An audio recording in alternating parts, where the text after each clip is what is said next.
le nom du Seigneur soit béni, que sa faveur soit sur nous tous, que son Esprit Saint soit toujours là pour nous diriger dans le maintien de sa volonté dans nos vies, que la faveur de Dieu soit toujours là. Je bénis le nom du Seigneur pour tous ces frères et sœurs qui nous suivent de loin à chaque fois et qui nous apportent toujours leur confiance pour que le réveil du corps de Christ et aussi leur confiance au Seigneur qui est le plus important pour que l'Église du Seigneur puisse être toujours dans les limites de son Seigneur et de son Sauveur. Nous avons beaucoup à faire parce que nous sommes les derniers temps. Nous avons beaucoup à dire parce qu'il y a tellement de mauvaise compréhension de la parole de Dieu, mais c'est le Seigneur qui a sa cause. Et nous ne sommes que des simples serviteurs de Dieu qui l'utilisent pour pouvoir s'exprimer là où il veut bien parler. Que le Seigneur bénisse encore l'Église et l'ensemble du corps de Christ pour tous les efforts dans ce moment où les défis pour le règne de Christ devient de plus en plus sérieux.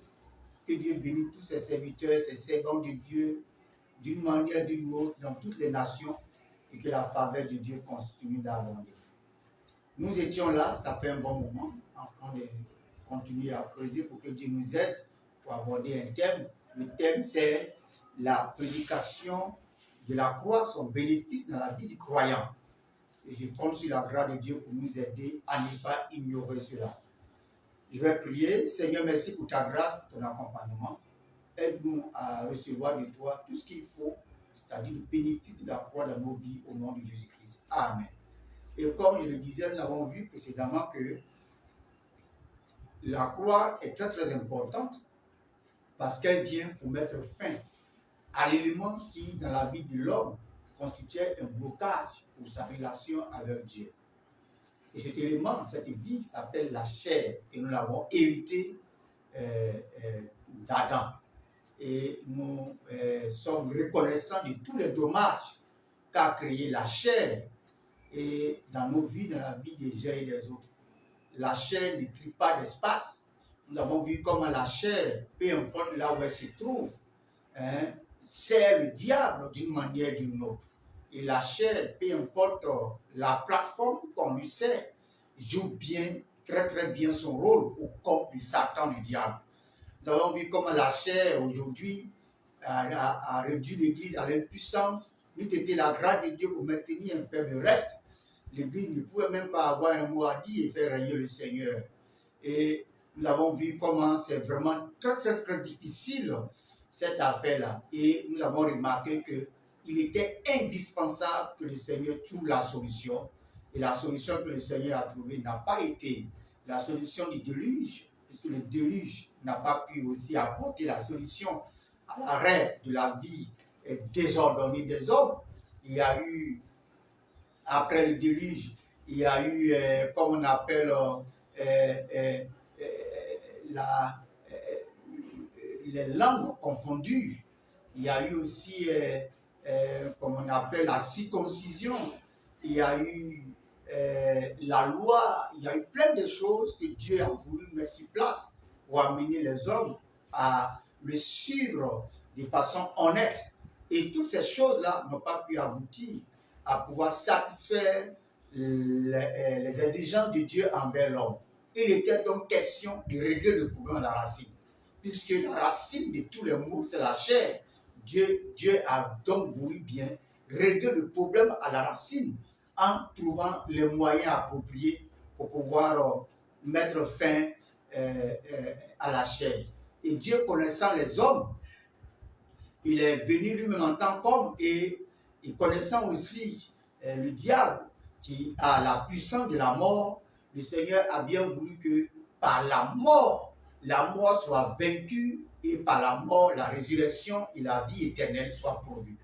Et ça a été un plan très très génial parce que grâce à notre Seigneur Jésus-Christ, sa venue sur terre, il est venu et par la mort, selon Hébreux chapitre 2 là, que nous connaissons tous, Hébreux chapitre 2, il est dit ainsi donc, puisque les enfants participent au sang et à la chair, il y a également participé lui-même, afin que par la grâce de Dieu, afin que par la mort, plutôt, excusez-moi, il anéantisse celui qui a la puissance de la mort, c'est-à-dire le diable.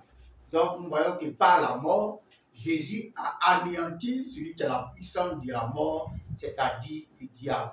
Et nous remarquons que à chaque fois, quand Jésus même est venu, le diable n'a pas manqué d'utiliser encore la mort pour essayer d'arrêter Jésus-Christ. Il a utilisé plusieurs manières. Nous suivons dans Luc chapitre 4, lorsque Jésus a dit « L'Esprit du Seigneur est sur moi, parce qu'il m'a pris pour annoncer une bonne nouvelle aux pauvres. » Nous avons vu comment le Seigneur a été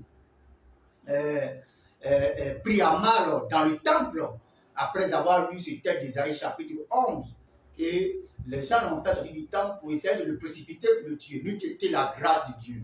Donc, la mort a été aussi utilisée, un temps soit peu, pour arrêter Jésus. Mais la mort n'avait pas de pouvoir sur Jésus. Il avait dit que la mort n'avait pas de décision pour arrêter Jésus, si ce n'est par la volonté de Dieu. Et j'aimerais vous dire, bien-aimés, selon Hébreux 14 qu'on vient de lire, si quelqu'un n'est pas né de nouveau, le diable a la puissance de la mort sur sa vie. Le diable peut décider l'anéantir et quoi que ce soit. C'est pourquoi dans ce temps de fête, beaucoup de personnes courent par-ci, par-là, pour chercher qu'on appelle, se réfugier sous des parapluies, des hommes de Dieu, chercher à avoir la grâce de Dieu. Si tu veux vraiment être protégé, naît de nouveau, c'est tout. Si quelqu'un te promet une délivrance en omettant la nouvelle naissance, c'est un escroc très, très, très sérieux, un escroc correct. C'est un escroc correct. Il est très, très sérieux dans son escroquerie. Parce que si quelqu'un n'est pas né de nouveau, le diable a la puissance de la mort sur sa vie. Dieu peut faire grâce, espérant te voir te repentir, donc il peut dire non. Parce que depuis la résurrection de Jésus, selon Apocalypse chapitre 1, verset 18, il dit, oui, j'étais mort un temps, mais voici, je suis vivant et ressuscité. J'ai la paix de la mort et du séjour des morts. Donc, nulle mort n'est en dehors de la décision de Jésus-Christ en tant qu'enfant de Dieu. Donc, il a essayé. Et comme Jésus était aussi né de nouveau, qui avait en lui la vie, puisqu'il était homme Dieu, donc il a dans sa vie, cette vie qu'il nous a offerte, c'est lui qui l'a inauguré premièrement.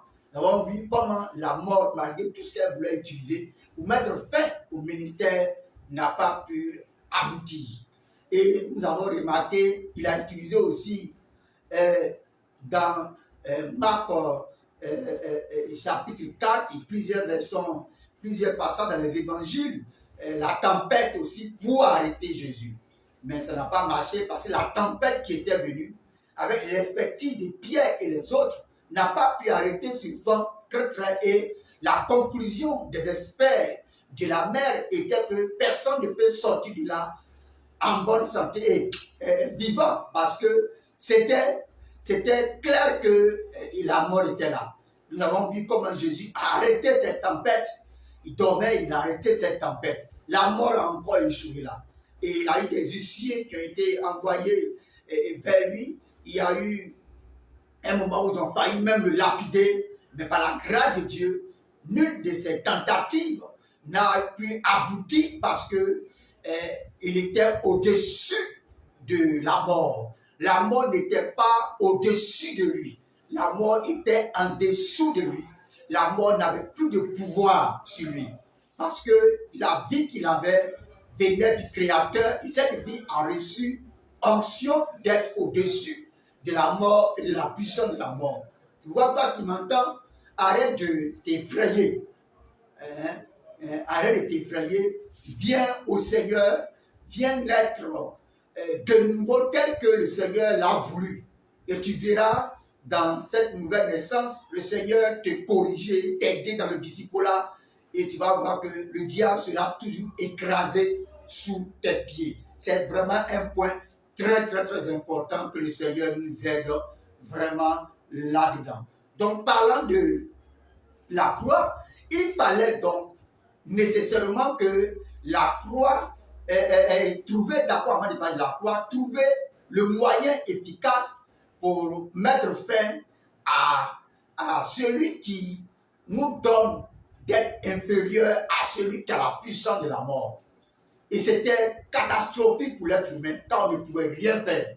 Et tout ce que le Seigneur a utilisé comme moyen, la chair était plus forte que lui. Il fallait trouver un moyen approprié et nous avons conclu que Dieu a trouvé nécessaire que la mort soit engloutie et terminée par la croix. Et la croix est venue donc au centre de la vie du chrétien afin que par la croix, tout ce qui pouvait nous amener à être esclaves du diable soit carrément anéanti une fois pour toutes. C'est un point très important par la grâce de Dieu. Donc, c'est pourquoi l'ennemi a formé, soit dans des personnes ignorantes, pour que ces personnes-là soient des ennemis de la croix, ou bien que ces personnes-là prêchent en ignorant l'efficacité de la croix dans la vie du croyant. Et c'est catastrophique parce qu'aujourd'hui, la croix est devenue juste un symbole, un dessin décoratif, mais on oublie que ce n'est pas juste pour décorer, mais la croix est la puissance de Dieu pour pouvoir nous amener à vivre au-dessus de toute exigence diabolique et au-dessus des ténèbres. Et c'est vraiment un point très important que Dieu nous aide à considérer cela. Quelqu'un pourrait me poser la question de savoir, mais la croix même là, comment faire pour que la croix là soit réellement je peux tirer, comment faire pour tirer vraiment un gros bénéfice de la croix? Nous allons aujourd'hui aborder un point, juste un point, dans Luc chapitre 9, et nous allons prier par la grâce de Dieu pour continuer encore une prochaine fois. Dans Luc chapitre 9, à partir du verset 23, il est dit, puis il dit à tous, si quelqu'un veut venir après moi, qui renonce à lui-même, qui se charge de sa croix et qui me suit. Au fait, ce que j'aimerais dire, c'est qu'avant de parler de bénéfice de la croix, il faut accepter de se livrer, de se livrer soi-même à cette mort à la croix. La croix n'est pas une décoration, c'est l'instrument de Dieu pour faire mourir l'homme naturel. C'est la puissance de Dieu pour mettre fin à toute exigence, à tout droit de l'homme naturel sur l'homme. Mais afin que le droit divin de Dieu sur l'homme et la présence de Dieu dans l'homme soient évidentes. On ne peut pas bâtir une vie dans la communion avec le Seigneur aussi longtemps que la chair, c'est-à-dire l'homme naturel, est encore là. Et c'est pourquoi Jésus a été clair pour dire que, parlant des conditions ou comment me suivre, il est important de savoir que ça commence par la renonciation à soi. Si on ne veut pas renoncer à soi-même, on ne peut pas accepter de se livrer à la croix. C'est par là que nous allons prier aujourd'hui. Quand on prend Deutéronome chapitre 21, nous pouvons remarquer dans la Bible un point très important pour nous, enfants de Dieu. Dans Deutéronome 21, on dit, à partir du verset 18, dit, si un homme a un fils indocile et rebelle, n'écoutant ni la voix de son père ni la voix de sa mère, et ne leur obéissant pas, même après qu'ils l'ont châtié, le père et la mère le prendront et le mèneront vers les anciens de sa ville et à la porte du lieu qu'il habite. Il dira aux anciens de sa ville, voici notre fils qui est indocile et rebelle, qui n'écoute pas notre voix et qui se livre à des excès et à l'ivrognerie. Et tous les hommes de sa ville le lapideront, il mourra. Tu ôteras ainsi le mal au milieu de toi, que tout Israël entend et craigne. Si l'on fait mourir un homme qui a commis un crime digne de mort, que tu l'aies pendu à un bois, son cadavre ne passera point la nuit sur le bois, mais tu l'enterreras le jour même, car celui qui est pendu est un objet de malédiction auprès de Dieu, et tu ne sauras point le pays que l'Éternel ton Dieu te donne pour héritage.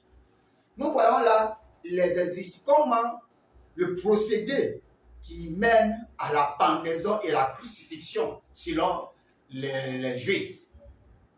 Quand quelqu'un est indocile et rebelle, qui n'écoute pas la voix de ses parents, qui se livre à des penchants et qui se livre même à l'opposition de la parole de Dieu, la Bible déclare que les parents prennent sa main et vont avec lui chez les anciens pour le livrer à la pendaison ou pour le livrer à la lapidation. C'est pourquoi, pour que Jésus-Christ soit crucifié, ça n'a pas été une affaire comme ça. Chez les Juifs, il y a dans des familles des ayants droit, dans des familles, il y a des héritiers, il y a dans des familles, il y a des gens qui ont droit sur la vie de chacun. Et ces personnes-là sont consultées. Pour le cas de Jésus-Christ, c'est ce qui a été fait. Ils ont consulté ses parents biologiques, qui ont aussi ses descendants, ses parents, descendants de Marie et Joseph, et qui sont allés voir Marie et Joseph pour leur dire, ah, il faut que Jésus arrête ce qu'il est en train de faire, sinon il mérite la pendaison et la crucifixion. Et là, quand Marie et Joseph ont appris ça, sous l'émotion, ils sont allés voir Jésus lorsqu'il était en train de partager la parole de Dieu avec ses disciples après Jérusalem. Il dit, mais il a envoyé quelqu'un vers lui pour lui dire, bon, viens, viens, tu vas, arrête ce que tu es en train de faire plutôt. Et Jésus a dit, non, tu ne peux pas arrêter que, puisque la personne lui a dit, ton père, ta mère te dit d'arrêter ce que tu vas devenir. Pourquoi? Parce qu'il y avait la menace de sa crucifixion. Donc l'émotion les a poussés vers lui pour lui dire d'arrêter. Mais Jésus a dit, qui est mon père, qui est ma mère? C'est ceux-là qui font la volonté de mon père qui est dans les cieux. Jésus l'a dit parce qu'il ne voulait pas aller contre l'aboutissement de la volonté de Dieu dans sa vie. Et il fallait que ses parents donnent l'accord. Ça pouvait être difficile pour Marie et Joseph, mais ce ne sont pas eux qui décident à la fin. Et ceux qui décident ont donc accepté de livrer Jésus pour que Jésus-Christ soit crucifié. C'est pourquoi Pierre parlant aux Juifs, il dit, vous l'avez livré. Donc ils l'ont livré pour qu'il soit réellement crucifié. Et quand c'est arrivé, ils ont pris Jésus et ils l'ont amené. Juste pour montrer un peu comment ça se passe. Si toi-même qui as ta vie qui n'obéit pas à Dieu, ta vie qui se rebelle à la parole de Dieu, car il dit que la chair ne peut pas obéir à Dieu selon Romains chapitre 8, et que tu vois qu'elle te fatigue à cause de la chair, tu es dans le péché, dans l'impudicité, dans l'adultère même, à cause de la chair, bien que tu sois ancien, diacre, diaconesse, tu avais marié des gens, tu avais les petites filles dans les églises, à cause de la chair, tu mens. La Bible dit que dans Jean 44, que le père du mensonge, c'est le diable. C'est-à-dire que quand quelqu'un ment, celui qui est derrière lui qui le pousse à mentir, c'est le diable. Quand on ment, on sert le diable. Le mensonge est toujours là, tu as du mal. Mais tant que tout ce qui te produit en toi, ces choses, la jalousie, les querelles, les divisions, la colère, tu ne pardonnes pas les uns les autres, quand quelque chose dans ton cœur, il va te parler jusqu'à tu ne vas jamais laisser. C'est une vie qui te pousse à cela. Tant que tu n'as pas dit trop, c'est trop. Je renonce à elle, donc je l'envoie donc au lieu de sa crucifixion. Tu vas toujours perdre le temps là-dedans. C'est ça, Jésus a été clair pour dire, les choses sont pour les enfants. Ce n'est pas pour n'importe qui. Il est aussi venu moi Jésus là. Selon Matthieu 11, pas du verset 27 à 28, les choses sont pour les enfants. Celui qui n'est pas un enfant de Dieu, toutes les choses lui sont cachées. Mais si tu veux être enfant de Dieu, il faut que tu sois fatigué et chargé. Chargé, fatigué, chargé quoi? De cette vie qui me mène dans la désobéissance à Dieu. Tu es homme de Dieu, mais tu es encore fasciné par l'amour de l'argent. L'amour de l'argent a fait que tu es dans des réseaux corrompus à cause de l'amour de l'argent. À cause de la quête de beaucoup de choses, ou bien d'un mal qui n'a pas été bien guéri dans ton cœur. Parce que peut-être un parent n'a pas pu prendre soin de toi. Tu veux tellement t'enrichir pour pouvoir te venger. Tu as lâché l'amour de Dieu pour te foutre dans des réseaux diaboliques et sataniques. C'est la chair qui te pousse à cela. L'insatisfaction, la cupidité. Toutes ces choses viennent de la chair. Et tant que tu n'es pas fatigué, tu ne peux pas renoncer à elle. Tant que tu n'en as pas marre, tu ne peux pas renoncer à elle. Tant que tu ne dis pas non, quand j'évalue la chair m'a rien apporté, tu ne peux pas renoncer à elle. Pour aujourd'hui, c'est là que va se centrer la prière. Le renoncement à nous-mêmes. Même en ce qui concerne le disciple, on va toucher tous ces points-là. Le renoncement. Tant que je ne dis pas oui, c'est ça qu'on dit renonce à toi. C'est-à-dire la décision vient de toi. Ce n'est pas Dieu qui t'impose la renonciation. C'est une décision personnelle. Je décide, j'accepte de renoncer à qui je suis. Parce que je suis la chair. Tout homme né de la femme est la chair. Je suis la chair. Très faible en ce qui concerne la parole de Dieu, mais très vigoureux en ce qui concerne le péché et la mort. Tant que je n'ai pas la conscience de ce qu'elle produit négativement dans ma vie, je ne peux pas renoncer à elle-même. Pourquoi c'est difficile pour d'autres? La chair les a rendus très riches. La chair les a rendus célèbres. La chair les a rendus ceux qui sont aujourd'hui acclamés des hommes. Et laisser la chair pour revenir au point de départ du Seigneur, tel que Dieu a tracé dans sa destinée prophétique. Quand on remarque ça, on dit non. Mais tout commence par la renonciation à soi. Jésus, quand il partait, dit allez faire de toutes les nations des disciples. C'est que le Seigneur recherche, ce sont les disciples. Mais tu ne peux pas être compté parmi les disciples aussi longtemps que elle te plaît beaucoup. Qui es-tu en vérité? Qui es-tu, mon frère, ma soeur? Dans quoi est-ce que tu te plais qui n'est pas de la volonté de Dieu? Tellement la chair a trouvé place, on imagine la parole de Dieu. On dit non, ça c'est pas écrit dans la parole de Dieu, hein? Mais Dieu m'a révélé ça spécialement. Ce qui est déjà écrit, on n'a même pas pu encore mettre en pratique. C'est là que Dieu va donner. Dieu n'est pas un Dieu de gaspille, c'est juste des imaginations philosophiques et mondaines. C'est la chair qui fait toutes ces choses. Peut-être ne le sait pas, mais Dieu a pourvu à régler son problème. Mais pour que son problème soit réglé, sache que c'est un enfant indocile et rebelle qui a besoin d'être remis à l'ancien Jésus, à l'ancien des jours, pour sa crucifixion.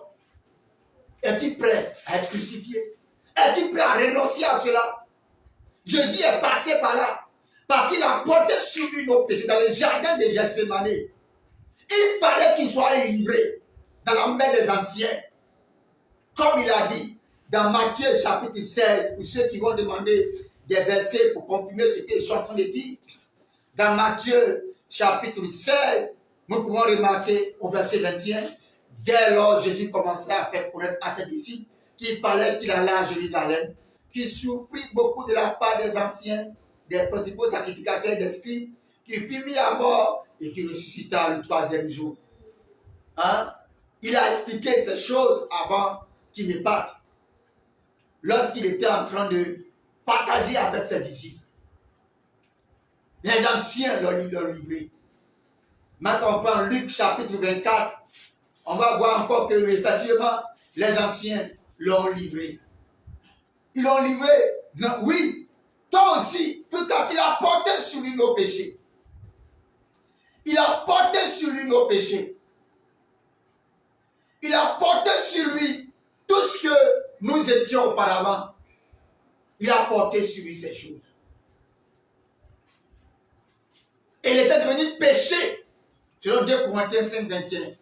Il était devenu péché.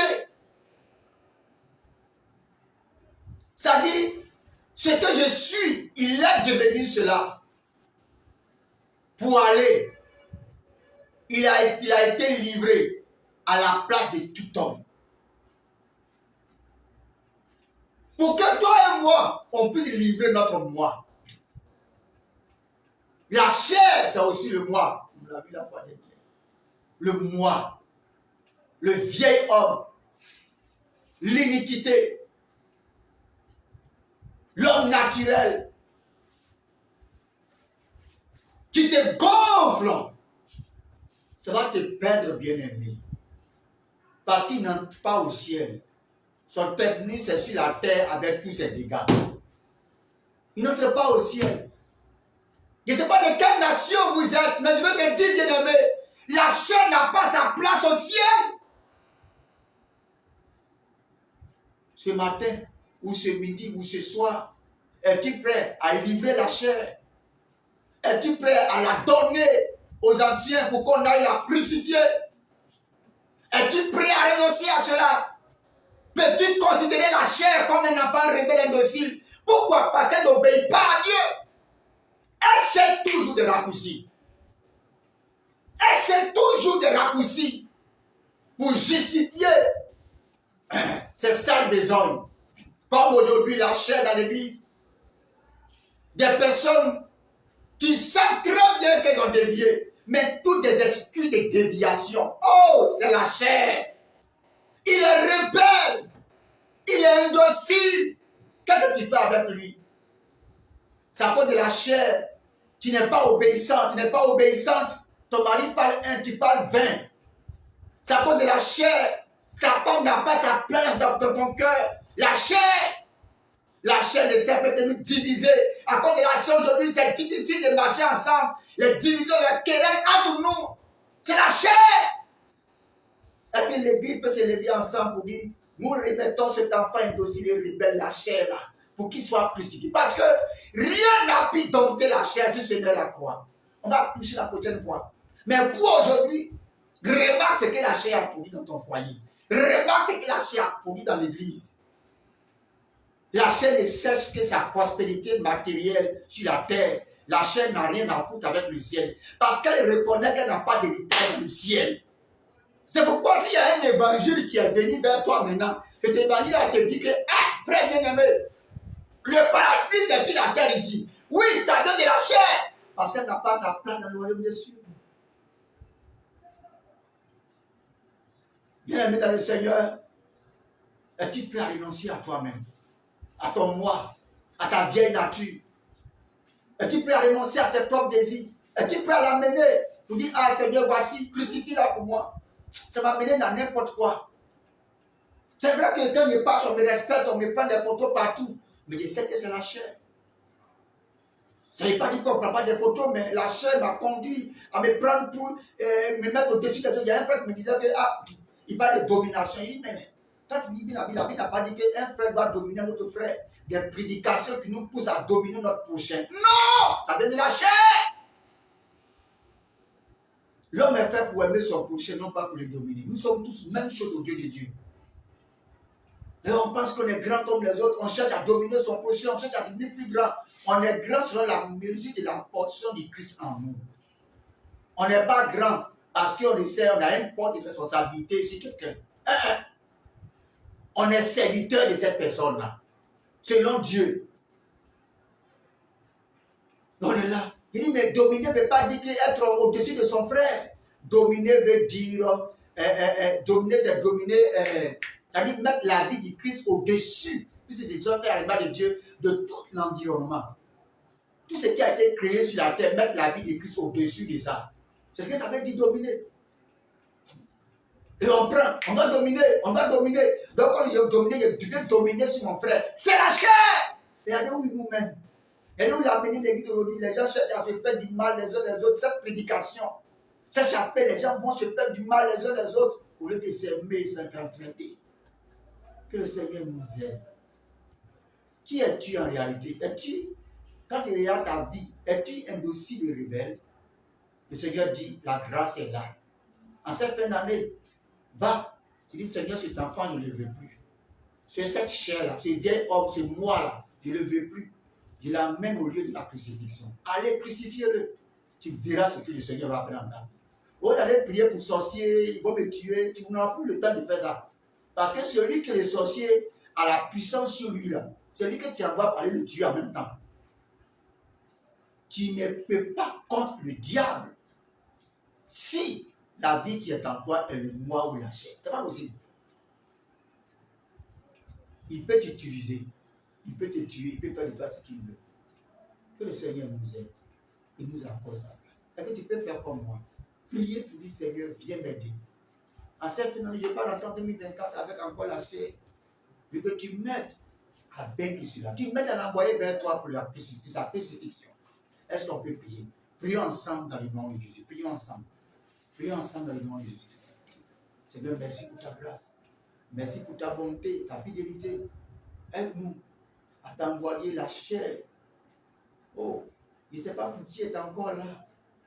Je ne sais pas pour qui a besoin vraiment d'être crucifié. Bien, mais si tu n'es pas fatigué et chargé, cette prière ne te concerne pas. Quand tu examines, qu'est-ce que la chair t'a apporté?